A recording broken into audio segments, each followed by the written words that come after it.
So good morning to one and all. So వాళ్ళ వీడియోలో అయితే మనం పిఎస్యు బ్యాంక్ స్పెసిఫిక్గా ఎస్బీఐ బ్యాంక్ గురించి అయితే కంప్లీట్గా డిస్కస్ చేసుకోబోతున్నాం. సో కొంచెం అయితే ఫండమెంటల్ పాయింట్ ఆఫ్ వ్యూ అంటే వచ్చే రోజుల్లో పిఎస్యు బ్యాంక్స్ ఎలా పర్ఫామ్ చేయబోతున్నాయి అండ్ స్పెసిఫిక్గా ఎస్బీఐ ఏ టార్గెట్స్ అయితే హిట్ చేయొచ్చు కంప్లీట్గా అయితే ఈ వీడియోలో డిస్కస్ చేసుకోబోతున్నాం.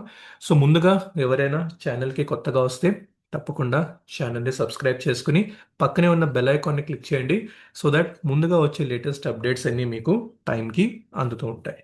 సో పిఎస్యు బ్యాంక్స్ గురించి డిస్కస్ చేసే ముందు క్విక్గా ఒకసారి నిఫ్టీ ఓవర్లుక్ ఒకసారి ఏంటి అని డిస్కస్ చేద్దాం.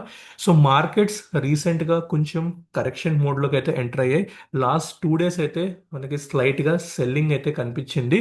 So one of the major reason for market to fall is IT sector అన్నమాట. సో రీసెంట్గా కూడా నేను ఐటీ సెక్టర్ మీద ఒక కంప్లీట్ వీడియో అయితే చేశాను రిలేటెడ్ టు ఆంథ్రోపిక్ ఏఐ. అప్పుడు కూడా క్లియర్గా వార్న్ చేయడం జరిగింది, ఏదైనా పొజిషన్ క్రియేట్ చేస్తున్నారు ఐటీ సెక్టర్లో అంటే కొంచెం జాగ్రత్తగా ఉండండి అని. ఆల్మోస్ట్ 4 to 5 days బ్యాక్ ఆ వీడియో అయితే అప్లోడ్ చేశాను. సో ఎగ్జాక్ట్గా ఇవాళ చూసుకుంటే ఐటీ సెక్టర్ ఆ లెవెల్ నుంచి కొంచెం కరెక్ట్ అవ్వడం అయితే జరిగింది. సో పుట్స్లో కానివ్వచ్చు, షార్ట్ సెల్లింగ్లో కానివ్వచ్చు, ఐటీ స్టాక్స్లో అయితే మంచి రిటర్న్ అయితే ఇంట్రాడేలో జనరేట్ అయింది.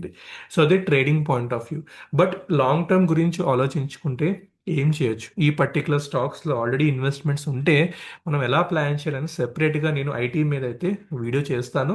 బట్ అవన్నీ దాటుకుంటూ అవన్నీ పట్టించుకోకుండా మన పిఎస్యు సెక్టర్ అయితే ఒక మంచి హైస్ క్రియేట్ చేస్తూ స్పెసిఫిక్గా state Bank of India all time high దగ్గర అయితే ట్రేడ్ అవుతుంది. మీరు మంత్లీ చార్ట్ కనుక చూసుకుంటే ఆల్మోస్ట్ 1200 రూపీస్ లెవెల్ దగ్గర అయితే స్టేట్ బ్యాంక్ ఆఫ్ ఇండియా అనేది ట్రేడ్ అవుతుంది. సో ఎందుకు పెరుగుతుంది అనేది ఒక్కసారి క్విక్గా మనమైతే డిస్కస్ చేసుకుందాం. 5 మెయిన్ పాయింట్స్ ఉన్నాయి స్టాక్ ఎందుకు పెరుగుతుందని. ఫస్ట్ వచ్చేసి స్ట్రాంగ్ ఎర్నింగ్స్ గ్రోత్ అనమాట. ఇది one of the main primary trigger కావచ్చు. సో రీసెంట్ క్వార్టర్ రిజల్ట్స్ చూసుకున్నా కూడా మీకు ఎస్బీఐ అనేది ఎవ్రీ పాయింట్లో ఒక మంచి గ్రోత్ అనేది జనరేట్ చేస్తుంది. అండ్ మీకు ఆల్రెడీ తెలుసు ఇది one of the largest company అయిపోతుంది, ఆల్మోస్ట్ 4th పొజిషన్లో ఉంది. అండ్ పిఎస్యు సెక్టార్ని కంప్లీట్గా బ్యాంక్స్ని ఇది డ్రైవ్ చేస్తుంది. అండ్ రీసెంట్గా మీకు ఆర్టికల్ కూడా వచ్చే ఉంటుంది, ఇది ఎవరు ఎంతమంది చదివారు, పిఎస్యు బ్యాంక్ ప్రాఫిట్ ఏదైతే ఉందో set to cross 2 lakh crores అనమాట. సో ఎన్ని కంబైన్డ్గా ప్రాఫిట్ పిఎస్యు బ్యాంక్స్ కలిపితే అది 2 lakh crore దాటుతుందని అంచనా కూడా క్లియర్గా ఇక్కడ ఈ ఆర్టికల్లో మెన్షన్ చేయడం జరిగింది. అండ్ అపార్ట్ ఫ్రమ్ దాట్ మనకి ఎన్పిఏ సైకిల్స్ అనమాట. సో ఇవి కూడా ఒక స్ట్రక్చరల్ చేంజ్ అయితే కనిపించింది అనమాట. And apart from that credit growth కావచ్చు.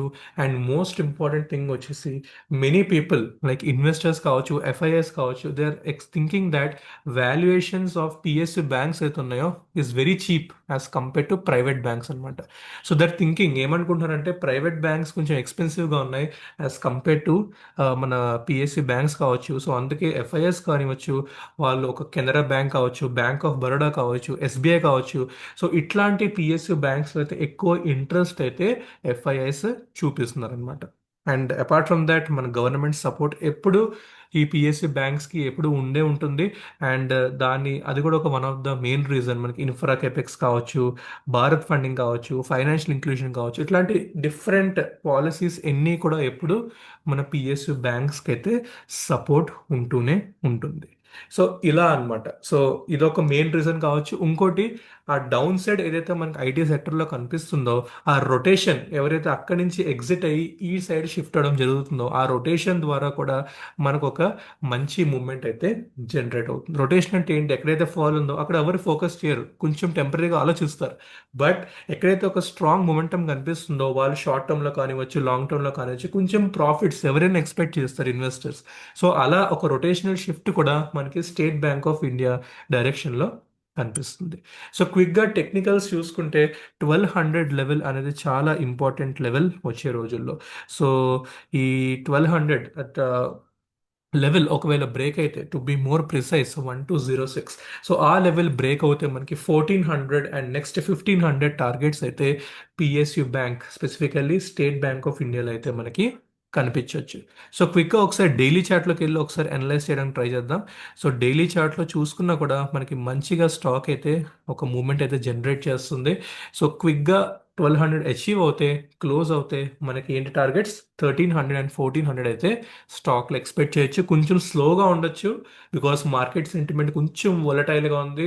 వేరియస్ అప్డేట్స్ అయితే వస్తున్నాయి, గ్లోబల్గా కావచ్చు, రష్యా నుంచి కావచ్చు, యుఎస్ నుంచి కావచ్చు. ఇన్ఫ్యాక్ట్ మన టారిఫ్స్ తగ్గినా కూడా మార్కెట్లో కొంచెం Russia related are US related కొంచెం డిస్కషన్స్ ఎక్కువగానే జరుగుతున్నాయి. సో వాటి వల్ల మార్కెట్స్ కూడా న్యూస్ డ్రివెన్ అయిపోయి చాలా వొలటైల్గా gap ups and gap downs అయితే కనిపిస్తున్నాయి.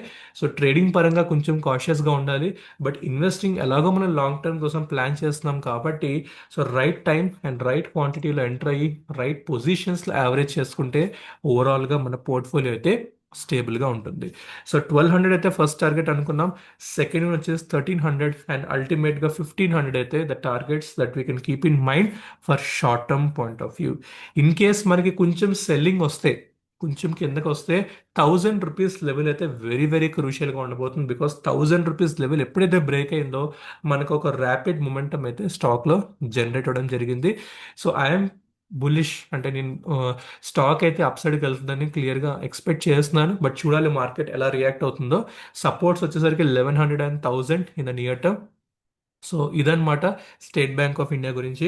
సో మీరేమైనా స్టాక్స్ స్టేట్ బ్యాంక్లో ఇన్వెస్ట్ చేస్తుంటే తప్పకుండా కామెంట్ సెక్షన్లో మెన్షన్ చేయండి. ఇంకేమైనా డౌట్స్ ఆర్ ఇంకేమైనా స్టాక్స్ గురించి మీకు అప్డేట్స్ కావాలంటే కామెంట్ సెక్షన్లో అయితే మెన్షన్ చేయండి. So thank you for watching.